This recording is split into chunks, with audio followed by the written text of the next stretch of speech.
Welcome to today's Explainer. Okay, let's dive right into this, because we have a truly fascinating story to unpack. Today, we're looking at a classic business fable that perfectly, and I mean perfectly, illustrates the dangers of blind imitation and the undeniable power of real strategic thinking. If you've ever poured your heart and soul into a project, only to watch someone else just swoop in and ride your coattails, well, this explainer is definitely going to resonate with you. So what actually happens when someone constantly copies your hard work? It's incredibly frustrating, right? I mean, in business, we see this all the time. The innovator does all the heavy lifting, they take the risks, and then the imitator just swoops in to steal the market share. But as we're about to see from our source material today, playing the copycat game without actually understanding the underlying mechanics, yeah, that can lead to absolute disaster. Section 1. The Copycat Business Rival. So picture this. Our main guy, Hari, is just trying to make an honest living. He starts off by selling pumpkins, calling out to customers, promising the absolute freshest product in the market. But right next door is his rival, and instead of, finding his own product or his own unique angle, the rival just mirrors Hari exactly. He sets up the exact same shop, yells the exact same pitches, and basically manages to siphon off all of Hari's customers.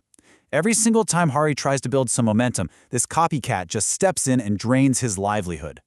It's a classic race to the bottom. Hari decides he has to pivot. He thinks, okay, scratch the pumpkins. They aren't working. Let's sell hills of fish. It's a premium product, right? He prices it at 500 rupees per kilo. But almost immediately, the rival sources the exact same fish and undercuts him, pricing it at 450 rupees per kilo. The customers, naturally, they just flock to the cheaper option. The rival doesn't care at all about building a sustainable brand. He literally only cares about sabotaging Hari. And it gets worse. The rival actually goes so far as to publicly mock Hari, calling him crazy in front of everyone.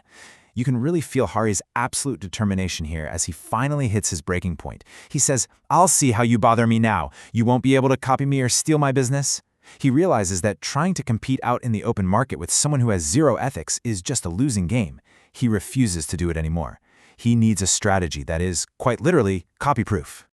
Chapter 2. A Secret Master Plan. The execution of this plan is just brilliant in its simplicity. Step 1. Hari hires masons to build this massive tall enclosure right on the roof of his house, completely blocking the view from the outside world. Step 2. Under the cover of darkness, he secretly brings in a whole herd of goats to raise up there where it's safe. But Step 3 is where the real genius kicks in. Hari and his wife know the rival is obsessed with them. They know he's going to try to find out what they're up to, so they intentionally concoct a totally ridiculous rumor to feed him. Part 3. The Fake Fish Farm.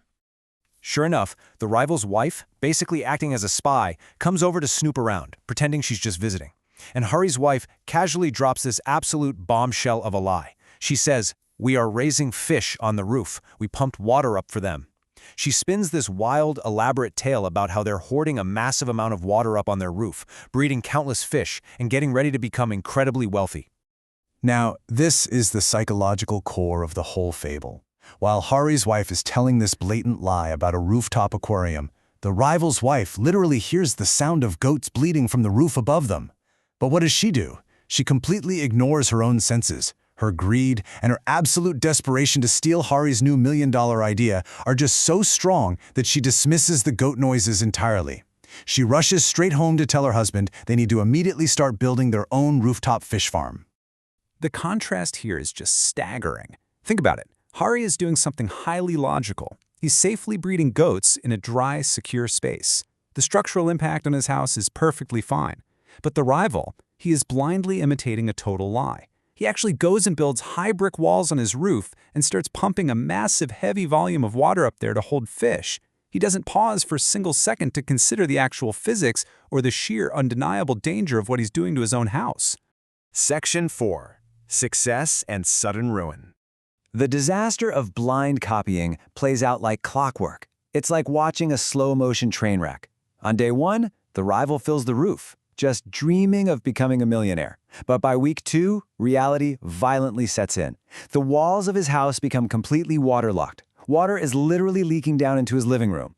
But his wife tells him to just ignore it, saying they can buy fancy new tiles when they're rich. They are so blinded by greed. And then, on the final day, physics takes over. The massive, unnatural weight of all that water is just too much. The entire roof caves in, completely destroying their home. Meanwhile, Hari's patience pays off to the tune of 90,000 rupees. Think about that. While the rival's house was literally crumbling around his ears, Hari calmly took his fully grown, healthy flock of goats to the market and sold them, securing a massive, life-changing profit. His strategy, his patience, and his true innovation paid off spectacularly. Part 5. The ultimate moral lesson. Amidst the absolute rubble of the rival's destroyed house, Hari finally confronts him. He reveals the entire ruse, that there were never any fish at all, that they were raising goats the whole time. He lays out how the rival destroyed his own life simply by trying to blindly steal from someone else. It's a pretty striking moment of poetic justice, isn't it? Which brings us to the core proverb of our explainer today. He who digs a pit for others falls into it himself. The rival spent all his time and energy trying to ruin Hari, never once realizing that his own malicious obsession was the exact tool Hari would use to engineer his downfall. Blind imitation, especially without understanding the actual foundation of what you're copying, is just a recipe for total collapse. So, as we wrap up, think about your own work, your projects, or your business. Will you be the one doing the hard work of truly innovating, actually understanding the why behind what you do? Or will you be the one blindly copying the surface-level success of others, just waiting for the roof to inevitably cave in? Thank you so much for joining me for this explainer, and I highly encourage you to go out there and keep building your own strong foundations. See you next time.